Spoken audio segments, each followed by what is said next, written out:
What to do during the pandemic. Everybody's got a little bit of advice on this. Everybody has a tidbit of I do this, I do that, I have this hobby, I have that hobby, but really you don't know what you like to do during, global pandemic until A, one happens, and B, you try stuff. And for me, the main things that have worked for myself, I'm a very gregarious personality. I like to socialize with a lot of people. I like to talk. I like to, conversate and hang out with people and all these things. And obviously, there's a lot of people like me. And if anything, the pandemic has just shown that, hey, you kind of have to live without these things, these niceties, sometimes when there are, major global problems, for instance, again, a pandemic. But what comes from that is you need to find something for yourself that helps you emote, that helps you socialize, or helps you exercise some of the, I don't know, pent up lack of, just the lack of conversation. You want to share, you want to talk to people. And there's a lot of things you can do. You can do woodworking. I've tried whittling. I'm not good at it. I can make spears, take a stick, make it sharp. Easy.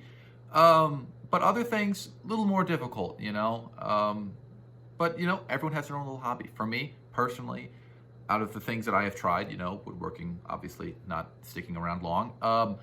Video games have really been a big and fun thing for me over this pandemic. I've talked about them a couple times with this My Two Cents show, and I mean, you can tell I'm a little bit of a nerd when it comes to video games. I love them, but I hadn't delved completely and entirely into the full, breadth of games available on like the mainstream market until this pandemic. And what I mean by that is I didn't engage in multiplayer games. I didn't do any of that stuff. I played largely single player games. I like a story.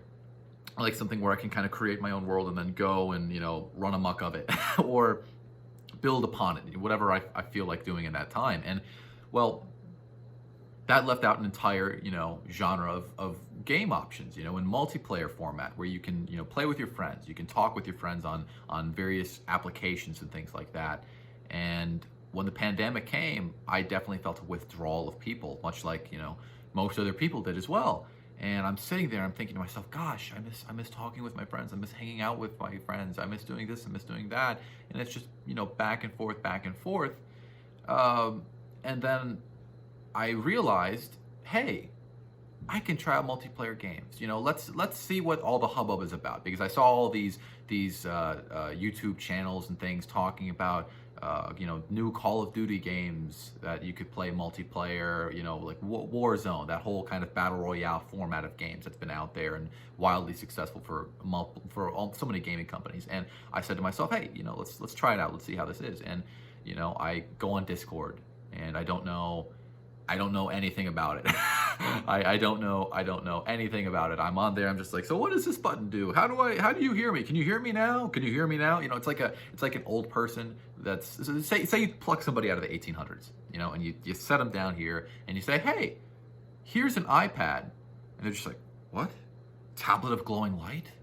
Moses? I mean, something like that. And that's how I felt with Discord. There are so many little buttons and things on there I'm looking around at, and I don't know what to do.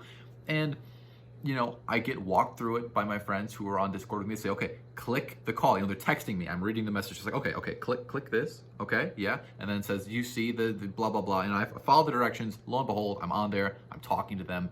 And I get this rush. I get this energy. I get this excitement.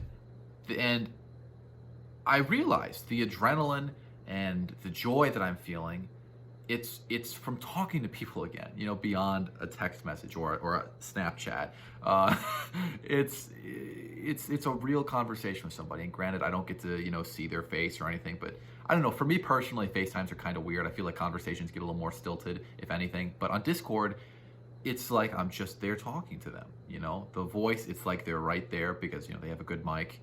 And, it sounds like, they're right there. But it's just, video games are a great way of reaching out. I've talked about this before, but the implications continually just, they grow. My my reasoning and my learning of just how significant the communication and the opportunities you get from video games, it's grown exponentially. My admiration of video games has grown exponentially because I get to socialize that way. I get to spend time with my friends that way. I get to talk to people that way. And it's not just for like, 10, 15 minutes or a couple games.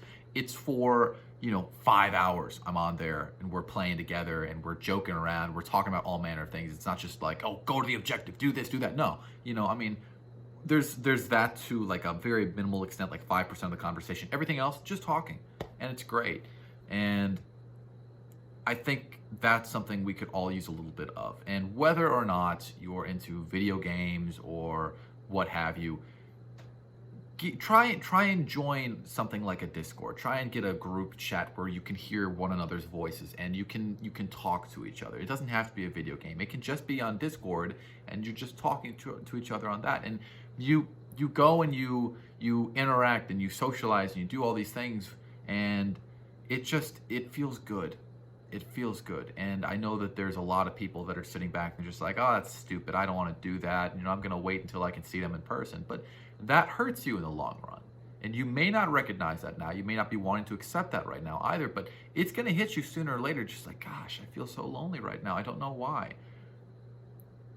I will say that being on Discord and, communicating via the ether is not as gratifying as talking to someone in person. But we can't talk to people in person right now. And with the numbers, climbing, like you're about to reach the top of a roller coaster and just go, ooh. It's not the best time to be, person-to-person interacting with people. If anything, this is the perfect time to sit back and just find something that you can play, or find an application which you can have a group discussion on, without the video games if you're not into that, and just figure it out. Just talk. Just say, hey, yeah, I went to the pool the other day and remembered it was winter, and oh yeah, I have frostbite now. I don't know, something. You make do with what you have, and I'm sure we were all hoping for there to be better numbers than what we have right now. I'm sure we were all hoping for there to be, just kind of a return. Maybe, I don't know if a return to normalcy was expected, but I'm sure we were all hoping for it, that, hey, maybe by holidays we'll have something figured out. Maybe by holidays we'll be able to have a bit of a, just kind of normal Hanukkah, Christmas, so on and so forth, holiday, whatever you're into. Maybe we can just, have that normalcy again during this time. And we've all been hit by a rude awakening. For myself, I always like to think that, yeah, I know we're not going to be able to return to normal things, or I know this is going to happen, or this is going to happen, but I always get taken aback and completely surprised whenever there's a change or the numbers start to climb again. I'm just like, what?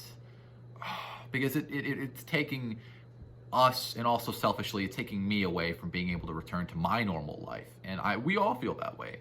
But when these numbers climb, it hurts.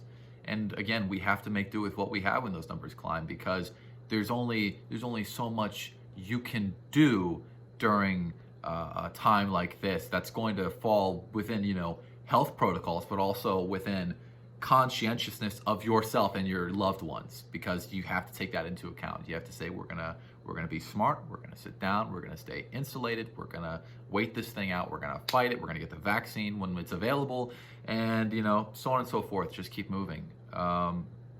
But until that time, don't be afraid of trying out digital formats. Don't be ashamed of having an informal conversation over the ether instead of in person. Give it a go. It's not just a corporate conference call. It's more than that. It's being able to have that social interaction and being able to scratch that itch of seeing people and having a little bit of back and forth and getting to know about them, or getting to know about their day, or just normal things, because that's another one of those things that we've taken for granted largely. And I'm sure when things return to normal, we're going to have a period where we appreciate all that a whole lot more. Whether that remains within society and we appreciate things, after all this permanently, in perpetuity, it remains to be seen. Hopefully so. But until that time, this is Grant Mitchell with my 2 cents. Thank you for watching and listening.